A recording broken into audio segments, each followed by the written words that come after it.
Time ఒక 11:30. So meeting finish చేసుకొని work చేస్తూ ఉండగా మా ఫ్రెండ్స్ వచ్చి స్వీట్స్ తెచ్చారనమాట. వరలక్ష్మి వ్రతం ఫెస్టివల్ జరిగింది కదా, సో ఇంట్లో చేశారనమాట. హోమ్ మేడ్ బాదుషా అండ్ పోలీలు. టేస్ట్ అయితే సూపర్ ఉండింది. అనుకోవచ్చు నువ్వు డైటింగ్లో ఉన్నావు కదా అని, కానీ home food ever guys no చెప్తారు, మీరే చెప్పండి. అది పీజీలో ఉండే మనకి.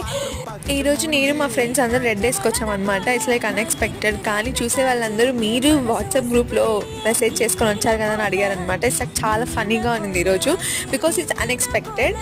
ఈరోజు లంచ్ ఏంటని నేను క్యారీ తీసుకెళ్ళాను అనమాట. అండ్ మా ఫ్రెండ్స్ వచ్చి గీ రైస్ విత్ బాదం పప్పు and puri and some veg rice అలా అన్నీ కలిపి తినేసాను అనమాట.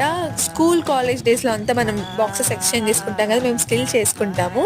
సో అలా ఒక వాక్కి వెళ్ళామన్నమాట. నేచర్ చాలా బాగుంది కదా. అండ్ ఈవినింగ్ వచ్చే ముందు హెడేక్గా ఉంటే నేనైతే కాఫీ తీసుకున్నాను అనమాట. అండ్ మా ఫ్రెండ్స్ అయితే స్నాక్స్ తీసుకున్నారు. అలా నా డే అయితే జరిగింది.